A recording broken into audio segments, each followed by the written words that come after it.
Hello everyone, I'm Whit Laxon and welcome to another edition of WGCHS on the Air. On today's broadcast, we will be analyzing a new film franchise that is breaking box office records.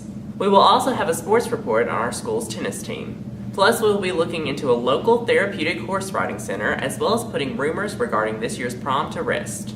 First up though, Morgan Hoover has today's segment in our continuing series on the history of Giles County. As we've been learning throughout the year, Giles County is well known for its rich history. But one piece of local history we've yet to investigate is the link between this area and Sundrop.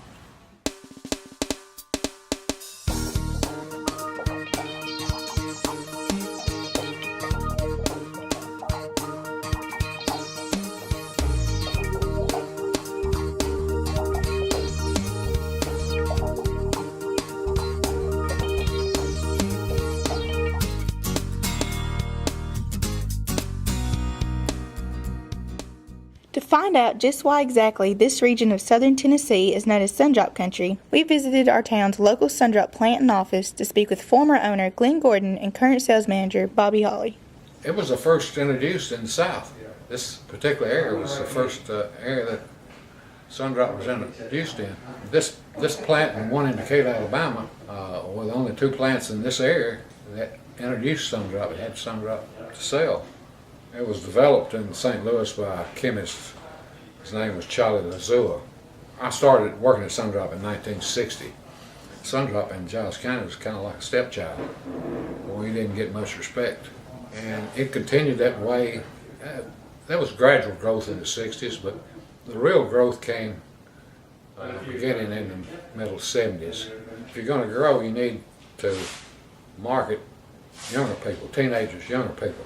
So we put most of our emphasis in advertising and youth programs. It's continued to grow from that time to now. We run 10 counties out of this location. We mostly in southern Middle Tennessee. We're loyal and our consumers are really loyal. Most soft drink drinkers will trade off and go to different brands, but the Sundrop drinker, pretty much, if they don't get a Sundrop, they're going to move on down the road to somewhere that they can get one. Well, I can't name one particular success. It's just it's been in the market for a long time, and it's just been a slow growth. So it's made a lot of progression over the years. A thirst-quenching citrus soda just dropped coast to coast. Sundrop. You hate to see something that's like your own that you're so proud of. You want to see it do good, but we're kind of known for the Sundrop capital, and we always want to be that way. But it's going to bring some good stuff to the brand. It's a good brand.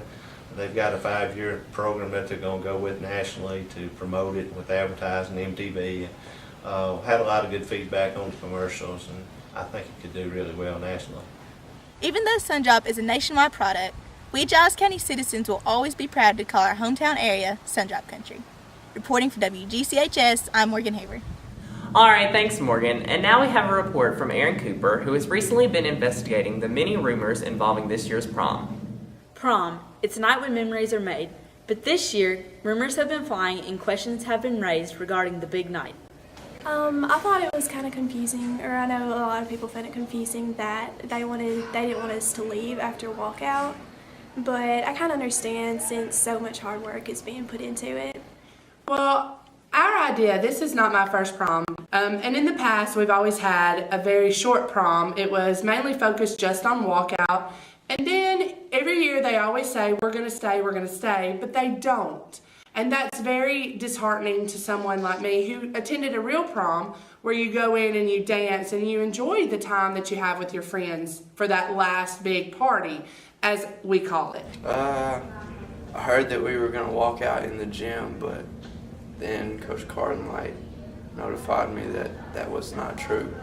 Prom's going to start out at 4 o'clock at the courthouse in Pulaski. About 5 or 5:30, the buses are going to show up to take you guys up to the factory in Franklin.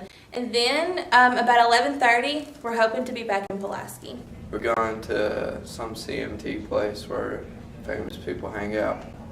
The factory in Franklin is right off of the square, and it's about 100 years old. It was an old stove factory, and they totally renovated it and made it into this really great event location, and there's a mall inside, and it's really, really pretty. It's kind of rustic, and I think that it really fits. Well, I've heard that there's going to be great gifts to give away.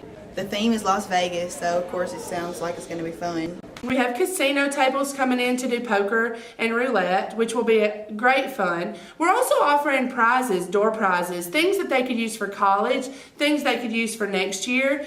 We do have juniors and seniors, and possibly some sophomores coming just because they're dates of a junior and senior. So what could they use? Gas cards, gift cards, etc. Things like that that'll really make the night more enjoyable. We're going to have food. We're going to have a photo booth. I mean, the night's just going to be exciting. As you can see, this year's prom promises to be a night to remember. For WGCHS, I'm Erin Cooper. Thank you, Erin. Next up today, Amanda Groover has a piece for us on a local therapeutic horse riding center known as Leg Up. Okay. Hands out to the side. And twist so you look at me.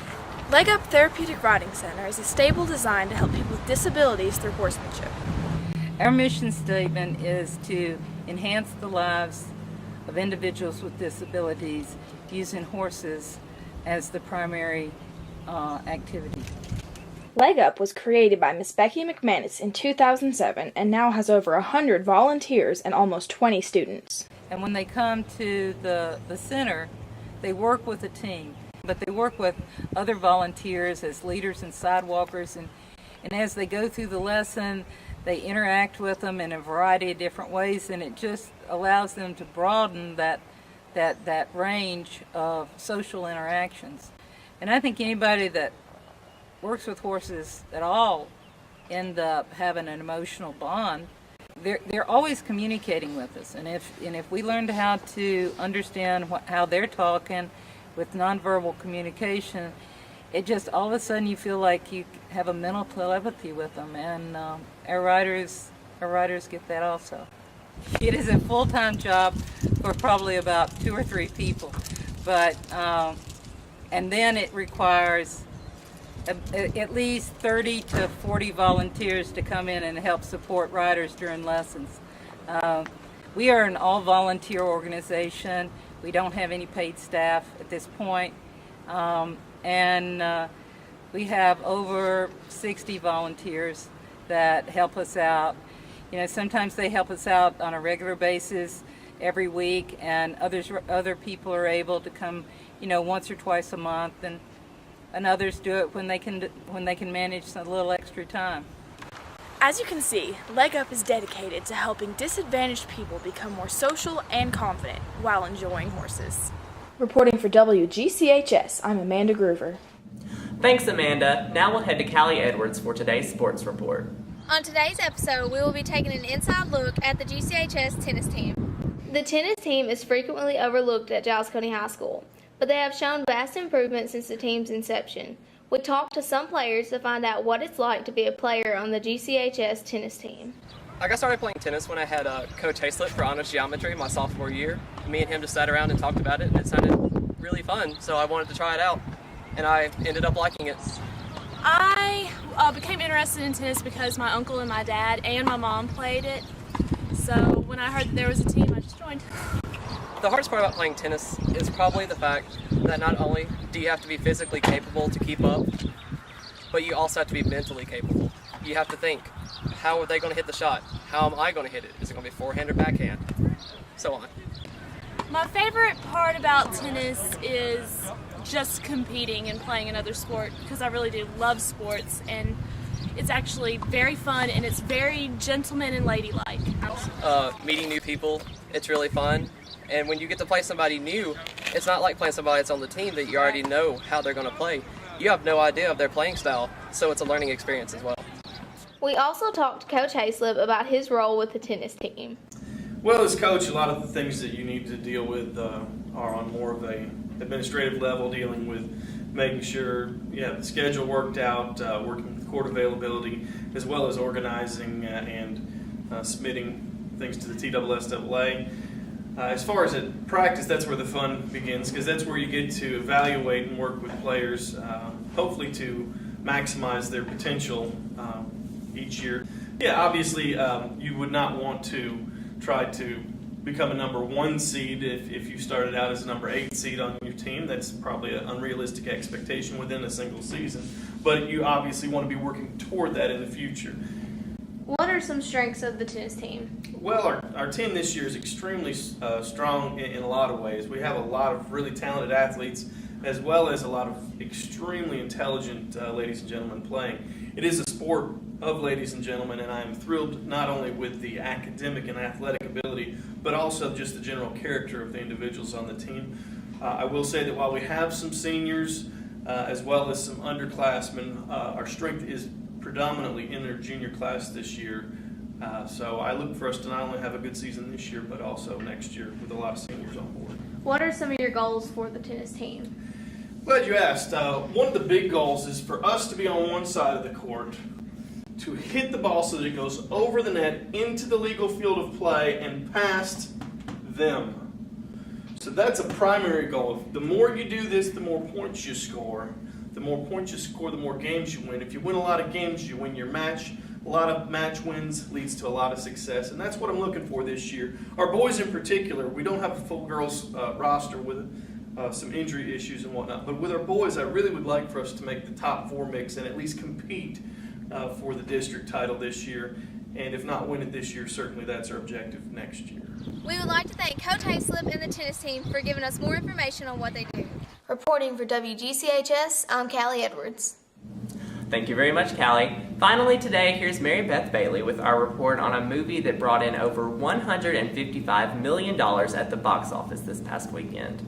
Now that we've said goodbye to Harry Potter and will be saying goodbye to the Twilight Game this fall, it's time to find a new film franchise to obsess over. 10, 9, 8, 7, 6, 5, 4, 3, 2, 1.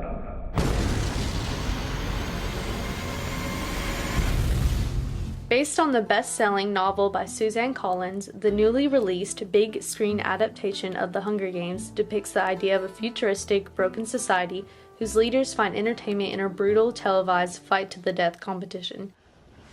Listen to me. You're stronger than they are. There's 24 of us, Cal. Only one comes out. So will moviegoers find this film as compelling as other fan-fed phenomenons? This is the second or third year that I've had my honors to read it. And most of them have gone ahead, finished the book ahead of time and gone and got the second and even the third book in the set. So they like it a lot, and I like it a lot because it's got a lot to it. Well, I loved all 3 books, and I thought they were great. They're a lot better than any other book that's out there. And the very first one, I think, is the best one. It has so many twists in it and everything, and it just keeps you wanting to read it. I read them, I guess, last fall, and I read all 3 of them in about 5 days. They're probably the best book series that I've ever read. I've kind of been with the series for a long time, and I've finished them, and I think they're really, really good. They're really well written. The writer writes suspense really well, so you're really invested in the books, like you can't put them down. Primrose Everdeen.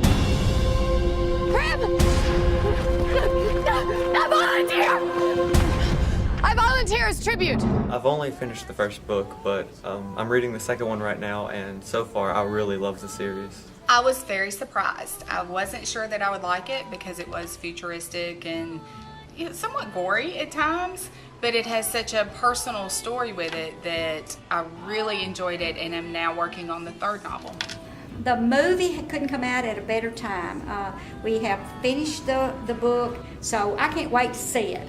I know that it's full of violence, but there's the human interest part that grabs the kids, and it's just something that resonates with them. They're like these people in here, and they go through some of the same things. Maybe not the violence, but they've been through a lot of heartache. Why do we have a winner? Hope. Hope? It is the only thing stronger than fear. A little hope is effective. A lot of hope is dangerous. A spark is fine, as long as it's contained. This is kind of what people are using to fill the void after Harry Potter and whenever Twilight ends in, I don't know, next year or the end of this year or something. I think this is what a lot of people are going to turn to. Twilight, I think, limited itself with the subject matter. I don't think that it reached as wide of an audience as what this is going to reach. I think males and females, teenagers, adults, I think everybody will like these. I do think that, and I really don't like that because then it just becomes like Twilight, and I do not want my favorite book series to become like Twilight because I'm not a big fan of that series. There's already t-shirts, and the stars have been on every national media outlet this week and last week as well. The cover of very popular magazines, and I think possibly it will be as big as Twilight. I just keep wishing I could think of a way to show them that they don't own me. If I'm gonna die, I want to still be me. I just can't afford to think like that. The Hunger Games is expected to break box office records and possibly become the next mega movie franchise. But whether you plan on seeing the film or not, may the odds be ever in your favor. I'm Mary Beth Bailey reporting for WGCHS. Thanks, Mary Beth. And that concludes today's broadcast. Signing off for WGCHS, I'm Whit Laxon.